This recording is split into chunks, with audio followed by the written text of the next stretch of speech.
안녕하세요. 반갑습니다. 오늘은 첫 시간입니다. 그래서 무엇을 한 학기 동안 어떤 방법으로 배울 것인가 소개하는 그런 시간입니다. 우리 수업은 한국의 역사 문화입니다. 근데 보통 우리 문화는 역사의 한 분야로 얘기들을 하죠. 그러니까 역사라는 거가 인간이 살아온 발자취? 그렇게 얘기를 하면, 그 안에 정치, 경제, 사회, 문화, 이런 게 있어서 그 발자취에서 인간이 남겨놓은, 만들어 놓은 것들을 되게 문화라고 얘기를 하는 거거든요. 그렇지만 넓은 의미에서 볼 때는 역사와 문화는 같은 의미로 이제 사용이 됩니다.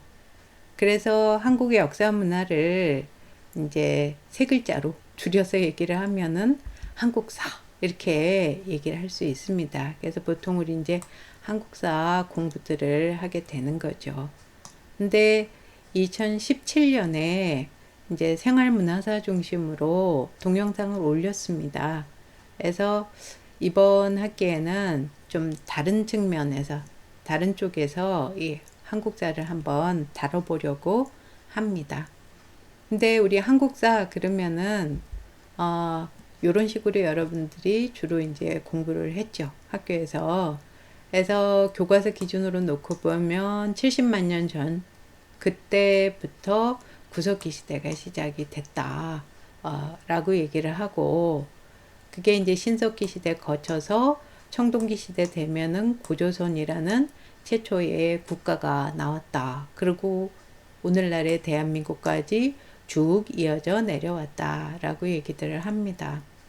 그래서 한국사 그러면 그런 얘기를 하는데 요 이렇게 나눠져 있는 요 역사를 우리가 좀 큰 묶음으로 나눠 보면 요렇게 나눠 볼 수가 있겠습니다. 그래서 70만 년 전부터 여기서부터 시작해서 땅 하고 해갖고 오늘날까지 70만 년 동안 쭉 왔는데 그 중에 대부분의 파란색으로 표시된 이 시간은 구석기 시대라고 우리가 부르는 때이지요.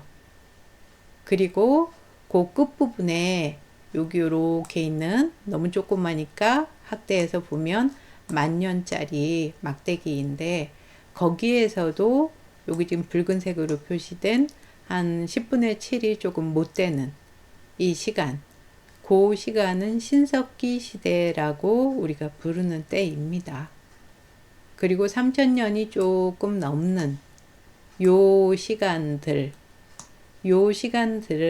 우리가 이제 뭐라 그러냐 하면은 역사 시대라고 얘기를 합니다. 그래서 역사라는 거는 뭐냐 하면 문자로 기록된, 문자가 나타나고 나서의 인간의 발자취를 얘기를 하는 거죠. 그럼 이 대부분의 이 시간, 이때는 뭐냐 하면 선사 시대가 되는 거죠. 그래서 역사보다 먼저 있었던 그런 시대, 우리 보통 이제 야만의 시대 뭐 이렇게 부르는 아주 원초적인 구석기 신석기니까 돌도끼 들고 막 뛰어다니고 사냥하고 채집하고, 그러나 동물하고는 다른 여러 가지 특징들이 만들어지던 그런 시점이죠. 그래서 우리가 보통 시기적으로는 굉장히 짧지만 상대적으로 이 역사를 중심으로 해서 한국사를 살펴보게 되는 겁니다. 여긴 길어도 그렇게 의미 있는 사건들이 굉장히 많이 일어나지는 않거든요. 그래서 우리 이제 역사를 얘기를 할 때는 아까 봤듯이 고조선이라는 최초의 국가가 나왔을 때, 청동기 시대 때, 이때부터 우리 이제 역사 얘기를 하는데 그 고조선과 부여, 그 다음에 초기 고구려, 백제, 신라, 또 이 이전에 있었던 진국이나 마한, 진안, 변한, 옥저, 동해, 또 가야, 요 정도까지는 우리가 국가 비슷한 겁니다. 아주 작은 국가들의 연합체 이런 거. 근데 이제 본격적으로 국가가 등장하는 거는 고구려, 백제, 신라라고 우리가 얘기하는 고대 국가. 여기서부터 나라다운 나라, 국가가 형성이 된 거고, 이후로 쭉 변화해서 지금 대한민국과 조선민주주의 인민공화국으로 나타나고 있는 거죠.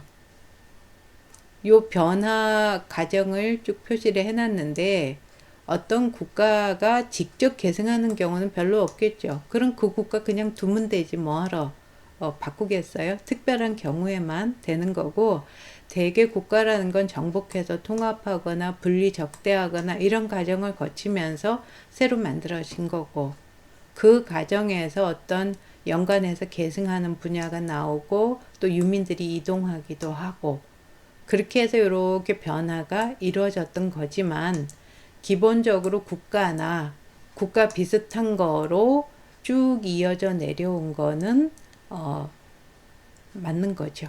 그래서 이 국가, 그죠? 한국사에서 한국의 역사다. 그게 이제 이런 식으로 한국사를 얘기를 합니다. 그럼 한국은 뭐야? 이렇게 얘기를 하는데, 한국은 지금 우리가 살고 있는 대한민국의 줄임말이죠. 그래서 한국입니다. 그래서 대한민국, 이거 대한민국의 주인은 국민입니다. 그래서 법적으로 대한민국의 국적을 가지고 있는 국가의 주인들, 국민. 그래서 대한민국 국민은 우리가 한국인이고, 그 한국인의 역사가 이제 한국사가 되겠습니다. 그럼 당연한 얘기를 왜 하고 그래? 이런 식으로 얘기를 할 텐데요. 이제 조금 문제가 있습니다. 곰곰이 생각을 해보면. 왜냐하면 대한민국이 여기 있습니다. 그런데 당장 저 북쪽에 조선민주주의 인민공화국이 있습니다. 양쪽 다 헌법상 그 상대방의 영토하고 그 국민들이 다 우리한테 속한다고 얘기를 하고는 있습니다. 그러니까 한국사 할 때도 대한민국 입장에서 다 우리한테 소속된다고 보고 지금 서술을 하는 한국사라고 그냥 뭐 얘기할 수도 있습니다. 그럼 한국이라는 거를 놓고 볼 땐 한국이 여기 있는데 여기 한국이 있습니다. 근데 대한민국 임시정부에서 처음으로 그 대한민국이 나오게 되지만, 이 임시정부는 국가가 갖추어야 할 조건들 중에 영토라든가 그 다음에 그 다른 나라들이 인정해서 그 인정을 받는 거라든지 이런 몇 가지 결격 사유들이 있어서 논란의 대상이죠. 근데 여기를 인정해서 대한민국이 그 법통을 이었기 때문에 인정을 한다고 하더라도 대한민국 해갖고 한국은 여기, 조금 더 무리해서 올라가자면 여기 한국이죠. 대한제국도 줄임말로 한국이라고 사용을 했었습니다. 그러나 여기 주인은 국민이 아니고 황제입니다. 그래서 한국의 기원이라는 거가 요 정도까지. 마흔지난 변환이 있잖아요. 그러는데 이 마흔지난 변환은 하나의 국가가 아닐 뿐더러 그 아직까지 그 제대로 된 국가 형태를 갖추지도 않았기 때문에 여기까지 올라가기는 곤란합니다. 그럼 과연 한국이라는 게 뭔지, 아니면 도대체 이 북쪽에 있는 이 그 조선민주주의 인민공화국 저거는 어떻게 처리해야 될지, 이런 이제 문제들이 생기게 되는 거죠. 그래서 우리 국사교과서를 딱 보면, 책을 열어보면 서문에 뭐라고 돼 있냐 하면 한민족사다. 한국사는 한민족사라고 규정을 하고 있는 겁니다. 한국 사람만 지금 밑에 한국인의 역사로 놓고 보기에는 굉장히 무리합니다. 그래서 여기 민족이라는 개념이 나오는데, 개념이 국민이라는 거는 아까 우리 뭐라 그랬냐 하면 법적 개념입니다. 그러니까 어제까지 일본 사람, 일본 국민이었어도 오늘자로 대한민국 국민이 될 수 있습니다. 그러나 민족은 문화적인 개념이죠.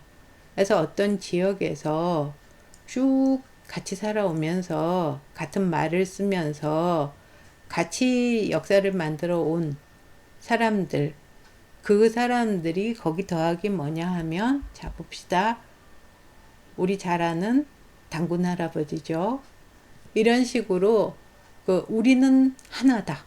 우리는 단군 할아버지의 자손들이다. 이런 식으로 일체감을 가질 수 있는 그런 개념이 바로 민족입니다. 그러니까 한민족 범위는 밑에 있는 한국인 범위하고 달리 굉장히 포괄적이겠죠. 그래서 우리 한국인, 대한민국 국민 더하기 뭐도 되냐 하면 북조선 사람도 해당이 됩니다. 우리는 북한이라고 부르지만 북쪽에서는 우리를 남조선이라 그럽니다. 그거는 스스로가 조선 사람, 그쪽은 또 한글 전용을 하기 때문에 조선 사람이라고 부르는 거거든요.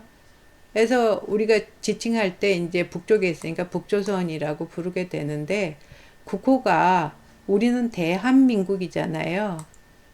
그래서 한이라고 사용을 하지만 북쪽에서는 조선이라 그럽니다. 고조선의 후예다라는 뜻으로 사용을 하는 겁니다. 그렇지만 스스로 뭐라면 고조선의 계승이고 단군 할아버지 자손이라는 건 같이 인정하고, 그리고 남쪽에 있는 한국인하고 우리가 한민족이다라는 걸 그쪽에서 인정을 하니까, 그러니까 한민족으로서는 모두 포함이 될 수가 있는 개념이 되는 거죠. 그리고 여기 더하기 뭐도 있냐면 해외 동포도 포함이 되겠습니다.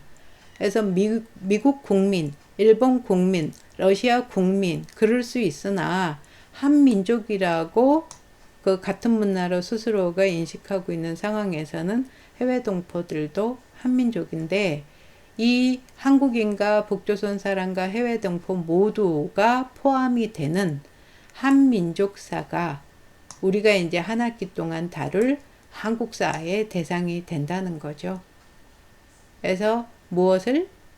그래서 하면 한민족의 역사와 선사를 모두 포함하는 그것이 한국사가 된다라는 거가 일단 전제가 되고요. 그 다음에 우리가 이제 역사를 볼 때 역사 시대가 이렇게 길거든요.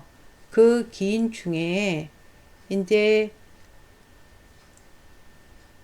뭘 배워야 할지를 얘기를 하는데, 고구려와 백제와 신라와 여기서부터 고대 국가가 형성이 됐다 그랬습니다. 그거는 위에 이제 고조선이 나타난 이후부터 조금 떨어진 시점이죠. 그때부터 여러분들이 이제 역사를 배울 때 뭐가 나오냐 하면은 요 3000년에서 한참 이제 좀 지난 시점이죠. 한 요 정도 3분의 1 정도 지낸 고대 국가가 나오는 그 시점부터 시작해서 그 삼국에서 모두 역사를 편찬했다. 뭐 이런 얘기들이 나오게 됩니다. 그래서 우리는 이제 한국사에서 선사보다 역사를 중심으로 해갖고 이제 수업을 해 나갈 텐데, 어떤 방법으로 이 역사 공부를 해야 하는가, 한국사를 배워야 하는가 하는 문제인데, 역사라는 거는 아주 오랜 기간 동안 통치의 수단이었습니다. 학문이 아니었습니다. 어떤 학술적인 이런 개념이 아니고 통치의 수단으로 그 기능을 해 온 거죠. 그거는 뭐냐 하면, 여러분들이 아까 고대 국가가 들어오고 나서 고구려, 백제, 신라에서 각각 역사를 편찬했다. 왜 했는데? 그렇게 얘기할 때는 일단 뭐가 되는 거냐 하면 스스로를 합리화하는 거죠. 지금 여러 녀석들이 있는데 해가지고 내가 지금 통치자가 된 거잖아요.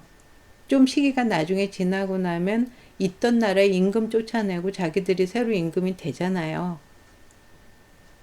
그거를 어떻게 합리화할 것이냐 하는 문제예요. 그건 내가 지금 통치자가 될 만한 이유가 있어. 그럼 자기 앞에 있었던 국가의 역사를 쫙 정리를 하는 거죠. 이렇게 그 나라가 됐는데 끝부분에 굉장히 잘못했어. 그래서 내가 그걸 뒤집어 엎고 하늘의 뜻을 받아가지고선 통치자가 된 거야 라고 합리화하는 그런 의미로 사용이 될 수가 있겠죠. 그리고 현실적으로는 제일 중요한 목적은 통치의 자료로서 역사를 사용을 한 겁니다. 역사란 건 인간이 살아온 발자취잖아요. 그럼 어떤 식으로 쭉 제도가 만들어졌고 어떻게 다스려 왔고 뭐가 있었고 이 데이터들을 쭉 축적을 해 놓는 겁니다. 그러니까 다 적어 놓고 거기서 뭐에 자기들한테 필요한 정보를 가공을 해내는 거죠. 그러니까 이 통치의 수단으로 역사를 사용하던 사람들은 누구냐 하면 지배 신분에 속하는 사람들이었다는 거예요. 보통 생각하기를 사람들이 전부 다 우리 집에 족보 있어. 우리는 뭐 누구누구 자손이야 라면서 오늘날 기준으로 자꾸 생각을 하니까 지금 법적으로 모두 평등한 이런 상황에서 과거에도 그랬을 것처럼 자꾸 생각을 해요. 그러나 아니죠. 신분제 사회입니다. 대부분의 시간이. 신분제 사회라는 거는 나는 누구의 아들로 태어나. 그리고 그 아들로서 그 신분대로 살다가 죽고 내 자식도 그 신분대로 사는 거예요. 그런데 그 지배 신분에 속하는 사람들은 조선이 세워졌을 때 굉장히 늘어난 상황이었어도 10%도 안 됐거든요. 그 이전에 뭐 고려라든지 고대국가라든지 이럴 때는 1% 이 정도의 아주 소수, 그것도 안 되는 사람들만이 지배 신분이었습니다. 그 지배 신분들만이 역사를 다루고 역사를 배우고 사용했던 겁니다. 그러니까 이 통치자들은 밑에 있는 대부분의 피지배 신분들을 끌고 가는 사람들이에요. 이리 가라 저리 가라 제도도 만들고 여러 가지를 하면 밑에서 그냥 쭉 따라가는 거죠. 그러니까 과거에 어떤 식으로 해왔어라는 그 데이터, 그걸 가공해서 스스로 지식을 갖추고 문자를 할 수 있는, 글을 할 수 있는 사람으로서 그 역할을 하게 됐던 거죠. 최고위층인 제왕들. 그래서 제왕의 학문이 역사다. 이런 얘기가 나오게 된 겁니다. 그러니까 역사는 통치의 수단으로 지배 신분에 의해서 사용이 쭉 돼 온 거죠. 그러니까 어떻게 돼요? 거기에 입각해가지고서 다양한 새로운 제도들과 윤리와 그 다양한 것들을 만들어 갖고 놓고 그 안에서 사람들을 끌고 가니까 밑에 있는 피지배 신분들은 그걸 따라가는 거예요. 그러니까 그 안에 질서가 마련이 되는 거죠. 그리고 이것은 그 지배 신분인 사람들한테도 그 윤리나 이런 걸 통해서 그 지배 신분을 유지할 수 있을 정도의 그 어떤 도덕성 이런 것들을 요구하니까 사회가 비교적 질서 있게 유지가 되는 거고, 이 사회에서는 자연과의 관계가 굉장히 원만했던 겁니다. 선사시대에 있어서는 자연이라는 건 인간한테 굉장히 무서운 존재죠. 빙하기도 오고 자연재해 뭐 계속 그런데 감당할 능력은 없고 무서운 동물들 뭐 이렇게 해서 살기가 힘든 거예요. 생존하기가.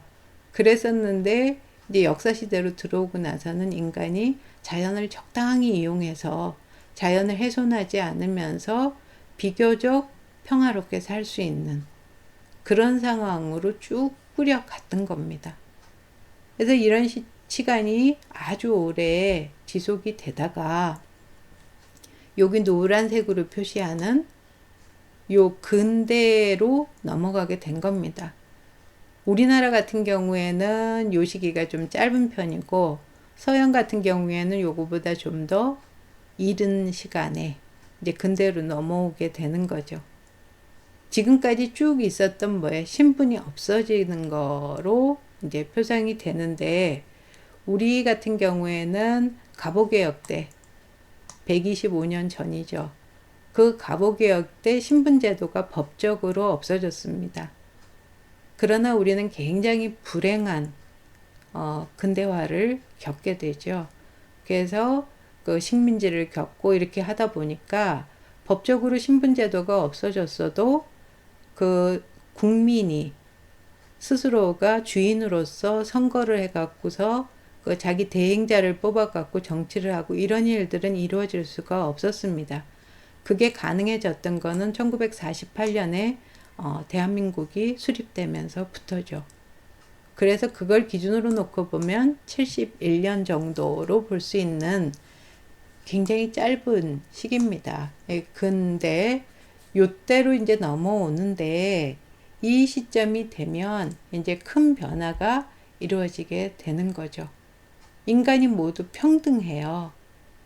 인간이 모두 평등한 상황이 되면 그러면 우리가 모두 평등하다고 놓고 볼 땐 인간 자체에 관심을 가질 수밖에 없는 거죠. 그래서 인간성에 주목을 하게 되는 겁니다. 도대체 인간이란 게 뭘까? 내가 뭘까? 나는 누구인가? 나는 어떻게 갖고 앞으로 살아가야 할까? 라고 이제 생각을 하는. 그럼 이때부터 역사가 여전히 통치의 수단이기는 하죠. 정치를 하는 사람들은 이 역사를 이용해 가지고서 자기 입장을 밝히고 자기를 합리화하고 그걸 데이터로 사용하는 거는 여전한 일이지만 그러나 위에서 자기들이 그 통치하는 신분으로서 하는 거는 아니라는 거예요. 이런 상황에서 학문적으로 인간이란 무엇인가? 여기에 이제 주목을 하는 여러 가지 근대 학문으로서 역사가 등장을 하게 되는 거죠. 이 시점에서 뭐가 나오냐 하면 산업혁명하고 이렇게 한 게 우리 쪽으로도 이제 들어오면서 근대화 과정에서 기계가 들어옵니다. 이 기계라는 거 특히 이제 자동화된 기계, 전기가 들어오고 나서 이럴 때 기계는 엄청난 변화를 주게 되는 거죠. 그 과정에서 어떻게 되냐 하면 인간은 자연을 파괴하기 시작합니다. 그래서 우리가 보면 아주 옛날부터 사람들이 완만하게 발전해 왔을 것 같지만 그렇지가 않죠.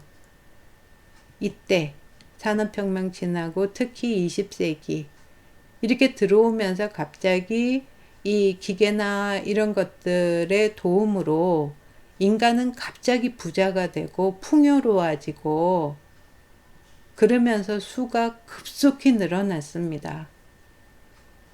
전 세계 인구가 그 10억 정도이던 것이 한 100년도 안 되는 그런 시점에 지금까지 불어난 거거든요. 완만하게 사람들이 자연과 공존하면서 자연스럽게 살고 있었던 거예요. 그런데 그 틀이 완전히 무너지면서 굉장히 풍요로운 그런 세상이 온 거예요. 물질적으로 풍요로운 이런 세상이 오면서 동시에 우리는 자연을 파괴하면서 그 풍요 속에서 인간의 수가 급속히 늘어나면서 그 인간들은 그 안에서 굉장히 힘든 과정을 겪습니다. 그래서 신분이 없고 대신 이때는 법적으로는 평등하지만 뭐가 나오냐면 계층 간의 구분이 심해지게 되는 거죠. 모두가 공평하다고 풀어놓는 거는 상대적으로 오히려 불공평한 거죠. 기존에 있었던 그 제도 내에서는 제도나 윤리나 여러 가지를 가지고서 그 보호해 줄 수 있는 대상들을 국가가 보호해 줬었습니다. 그런데 이제는 그냥 풀어놓고 너희 힘닿는 거 서로 경쟁해봐 이런 식으로 되면 기존에 유리한 조건에 있거나 능력이 뛰어난 사람들은 자본가 집단이나 뭐가 돼가지고서 모든 부를 독점하고 하면서 지배 계층이 되는 거죠. 그러고 나서 굉장히 많은 사람들이 수탈당하면서 근로자라든지 농민이라든지 이런 사람들은 가지지 못한 사람이면서 힘들게 살아야 되는 사람으로 전락하게 되는 그런 상황이 발생을 하고 그 사이에서 이제 갈등도 많이 생기게 된 거면서 그 아주 뭐라 그러나 혼란기를 한번 겪으면서 인간이 이제 생활을 했던 겁니다. 소위 얘기하는 우리 산업화가 이루어지던 인간이 하나의 부품처럼 사용되는 그런 시간들이 지속이 된 거죠. 그러다가 다시 우리 큰 전환기로 볼 수 있는 게 지금 여기 우리 보라색으로 표시되어 있는 25년이라는 시간입니다. 요 계기가 되는 거, 이거는 1994년에 우리나라 같은 경우는 인터넷이 상용화됩니다. 이 인터넷을 상용화는 대중이라는 존재를 만들었습니다. 지금까지 피지배 계층으로 법적으로는 모두 공평해야 되지만 실질적으로는 수탈받던 산업사회의 사람들을 정보에 개방된 존재로 만들어준 겁니다.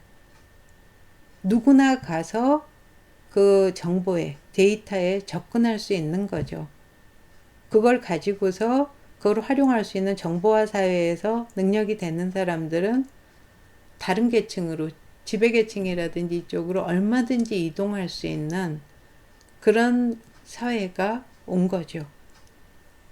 그런데 이런 그 개방성이라는 거는 동시에 기존에 우리가 얘기했었던 인간성, 동물하고 다르다라고 옛날부터 통치자들이 다스리던 그 시기부터 쭉 매겨진 게 있었잖아요. 인간은 동물하고 다르기 때문에 금수와 달리 늙은 부모를 버리지 않고 봉양을 한다든지, 효관령 같은 경우죠. 사랑이라든지 자비라든지, 인간은 기본적으로 본성이 착하다든지, 이거는 기본적으로 인간이 그 동물들하고 다르게 호모사피엔스의 특징이죠. 뛰어난 머리를 가지고 있다는 거죠. 그래서 사고할 수 있다는 거죠. 그게 인간성의 가장 기본이었잖아요. 그렇기 때문에 그 머리로 생각해 보건대는 우리가 모두 지금 동물들처럼 물고 뜯고 싸우다가는 공멸할 수밖에 없다는 걸 인정하는 상황에서, 그런 상황에서 어떤 제도와 질서를 만든 상황에서 양보하면서 쭉 생활을 해왔던 걸로 볼 수가 있고, 그 인간성이 유지가 됐던 거거든요.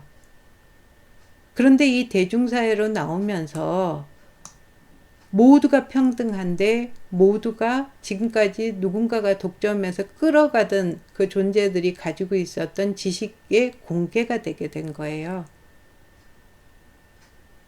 그런데 그 과정에서 뭐라 그러냐 하면 그 경쟁 구도라는 거가 굉장히 급격하게 일어난 거죠. 그러면서 윤리나 도덕이나 이런 것보다는 이제는 동물적인 본능에 입각해서 나의 이익을 추구하는 거죠. 인간을 믿을 수가 없게 된 거예요. 인간을 믿을 수가 없게 되는 이런 상황에서는 요즘 뭐 이제 얘기를 해보다 보면 사람들이 내가 그 어떤 사람을 죽이거나 뭐 아니면 나쁜 짓을 했는데 그리고 나서 그 50억 좀 벌어가지고서 감옥에 한 10년쯤 들어가 있다가 나오면, 그러면 그 숨겨뒀던 그 돈을 가지고 평화롭게 이후에 풍요롭게 살 수 있다. 그러면 얼마든지 그 일을 할 수 있다. 기본적으로 사람을 죽이면 안 된다, 남을 해치면 안 된다 하고 인간 질서를 유지하던 그 틀들이 이익을 추구하는 기본적인 본능 앞에서 무너지고 있는 거죠. 그러니까 인간을 불신하는 그런 그 상황으로 오게 된 거고, 요 상황에서 자연을 더 이상 파괴하면 안 된다라는 그런 인식이 있으면서 동시에 그렇게까지 하기 위해서는 그 서로의 양보가 이루어지지 않는 그런 혼란기로 지금 오게 된 거예요. 이런 상황에서 최소한의 이제 절제하던 과학기술 이런 데서 더는 아니게 해가지고서 발달해버린 게 인공지능인 거죠. 지금까지 인간성의 가장 기본은 뭐예요? 생각한다는 거거든요. 아까 기계가 산업혁명 이후에 근대화 과정에서 처음 나왔을 때 위기감을 느꼈지만 그 기계는 오히려 인간이 풍요롭게 생활하는 기반이 됐었죠. 왜냐하면 생각을 하지 않으니까요. 그래서 기계를 이용해 갖고 인간은 풍요해졌지만 이제 사람보다 더 똑똑한 사고 기능을 가진 인공지능이 나타나게 된 거예요. 그럼 지금까지 우리가 인간이 살아오던 기본 틀이 무너지게 된 거죠. 대중은 스스로가 노동해서 일하는 걸로 가치를 가지고 있었어요. 그래서 파업을 하면 공장 못 돌리는 거 아니야?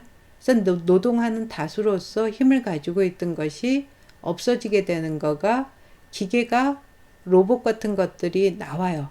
그걸 조종하는 게 누구냐면 인공지능이 조정을 한단 말이에요.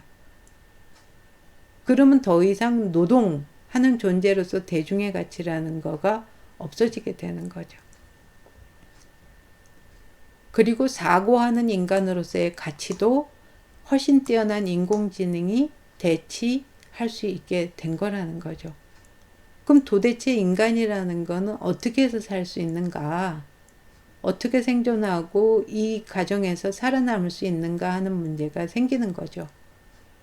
지금까지 역사는 무엇이었냐 하면 인간의 발자취였어요. 그 틀이 지금 무너져야 하는 겁니다. 그래서 인간과 인공지능, 기계, 자연 이런 것들의 전체 융합된 어떤 형태가 지금 필요한 상황이 된 거고, 인간이 인공지능을 이길 수 있는 것, 그 안에서 살아남을 수 있는 거는 뭐냐면 인간다움을 무기로 할 때만 일정 기간 가능하다고 보는 거죠. 오히려 덜 뛰어난 거, 덜 합리적인 거, 덜 논리적인 거가 인간성이라는 거예요. 여기서 우리가 이제 해야 될 거는 뭐냐 하면 포기할 수가 있어야 한다는 겁니다. 포기라는 거는 기본적으로 우리 짧은 시간에 급속히 자연을 수탈하고 해가지고서 얻었던 풍요를 조금 내려놓을 수 있어야 된다는 거죠. 자연을 보호하기 위해서 플라스틱을 사용하지 않는 불편함을 감수하고, 그리고 동시에 뭐냐면 나의 소유조차를 일정 기간 제한할 수 있어야 된다는 거죠. 내 자동차 한 대도 아니고 여러 대를 갖고 싶은 그 소유의 관념에서 자동차 한 대 가지고 5명이 쓰면 충분히 돌아가면서 쓸 수 있으면서 자연도 보호되잖아요. 공유의 관념으로 가야 된다. 이게 인간성이다. 작게 투자해서 엄청나게 해서 계속 커져야 하던 건 자본주의적 이런 속성을 벗어나지 않으면 인간은 더 이상 지구에서 자연을 훼손하는 존재이면서 서로를 해치는 존재로밖에 남을 수가 없다는 거죠. 그 인간하고 기계의 경계도 없어진다는 거는 여러분들이 요즘은 인간을 불신하면서 연속극을 봐도 로봇하고도 사랑하고 인공지능하고 소통하고 이런 것들이 나오잖아요. 그 경계가 더 이상 역사는 인간의 것이다 하고 그 틀을 세우고 존재할 수가 없는 거죠. 그래서 인간다움, 그런 공동체 이런 것들은 어디 있냐면 과거에 우리 살아왔던 역사 속에 있죠. 예를 들어서 조선시대 때 향약이다. 고루하게 뭐 그런 얘기. 근데 오늘날 우리가 그 풍요를 조금 포기하고 각 지역에서 이제 국가라는, 지금까지 우리 3,000년간을 거의 이어왔던 국가라는 체제는 더 이상 존재하기가 어렵습니다. 세계화가 되고 있잖아요. 전체 분야에서. 오로지 어디만 정치 분야만 지금 국가를 더 강조하면서 원래 해가 지기 전에 서쪽 하늘은 더 밝은 법이죠. 그 정치를 하면서 국회의원이나 뭐 정치가나 그 안에서 그 제도에서 이익을 보던 존재들, 이 사람들의 어떻게 보면 마지막 움직임 이런 걸로 볼 수가 있는 거죠. 그 움직임이 개선되는 한에는 그 인간은 멸망할 수밖에 없는 걸로 볼 수가 있습니다. 그 경쟁은 결국 뭘 불러올지 뻔하니까요. 그러니까 한쪽에서 기술 발전이나 이런 걸로 해서 세계화가 이루어지더라도 그 내부에서 작은 단위로 해서 국가라는 게 상징적으로 있을 수는 있겠죠. 하지만 인간은 그 안에서 어떤 공동체라든지 서로 공유하면서 살아갈 수 있는 틀을 모색해야만 다음 시기로 넘어갈 수 있다는 거죠. 그 방법이 과거에 살아온 조금 덜 발전했던 시기에 각 지역에서 스스로를 조금 내려놓고 공유하면서 살아가던 그 틀에서 나올 수 있다는 거죠. 그 길을 한번 찾아봐야 한다라는 거예요. 그래서 우리 다음 시간에 이제 선사시대부터 간단히 얘기를 할 거거든요. 그리고 나머지는 모두 이제 우리 역사시대에 해당되는 얘기들을 주로 하게 될 겁니다. 이 많은 얘기들을 하면서 앞으로 우리가 어떻게 살아가야 될지를 살펴봐야 되는데 2시간 일주일에 수업하면서 이거 설명하기도 굉장히 벅찬 일이거든요. 근데 어떻게 살아왔었는지를 알아야 그 중에서 앞으로 뭘 뽑아서 어떻게 살아가 볼지를 생각을 해볼 수가 있잖아요. 그래서 지금 동영상을 이렇게 만들어서 올리는 거고요. 다음 시간부터 우리는 어디에서 왔는지 어디에서 살았는지 요 얘기를 올리면 여러분들이 이걸 미리 보고 예전에 그런 식으로 살아온 흐름이었구나. 그러면 그 중에서 어떤 걸 갖고 살 수 있을까를 생각해 보는 거를 이제 수업 시간에는 한번 얘기를 해보면 너무 좋겠다라고 생각을 했습니다. 그래서 그렇게 이루어지면 굉장히 이상적이겠고 미리 만일에 그렇지 못하더라도 이제 우리 수업하면서 여러분들이 복습을 하거나 아니면 미리 좀 이해를 할 때 도움이 되는 수단으로 사용될 수 있었으면 합니다. 그래서 어떻게 우리가 할지, 어떻게 살아가야 할지 그 길을 모색하는 그런 수단으로 한 학기 수업을 할 겁니다. 그런 방법으로. 그래서 모두가 협조해서 좋은 결과가 있기를 바랍니다.